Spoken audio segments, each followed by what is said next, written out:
موسم کی دنیا سے خبر یہ ہے کہ صوبائی دارالحکومت لاہور میں سردی کی شدت میں اضافے کے ساتھ دھند کے ڈیرے بھی برقرار ہیں۔ محکمہ موسمیات کے مطابق آج سے مغربی ہوائیں ملک میں داخل ہوں گی۔ لاہور سمیت پنجاب کے بالائی علاقوں میں آج اور کل ہلکی بارش برسنے کا امکان ہے۔ مزید بتائیں گی سامیہ سعید۔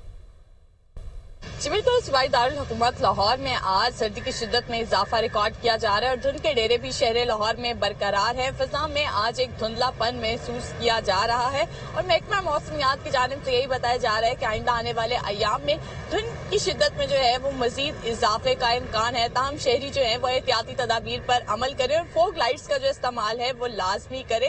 محکمہ موسمیات کی جانب سے بارشوں کی نوید بھی سنا دی گئی ہے اور یہی کہا جا رہا ہے کہ آج سے مغربی ہوائیں جو ہے وہ ملک کا رخ کریں گی، جبکہ آج اور کل شہر لاہور سمیت پنجاب کے بالائی علاقوں میں جو ہے وہ ہلکے سے درمیانی درجے کی بارش برسنے کے امکانات بھی ظاہر کیے گئے ہیں۔ اور اگر بات کی جائے آج کے دن کے درجہ حرارت کے حوالے سے تو آج کم سے کم درجہ حرارت 8 ڈگری سینٹی گریڈ جبکہ زیادہ سے زیادہ درجہ حرارت 19 ڈگری سینٹی گریڈ تک جانے کا امکان ہے۔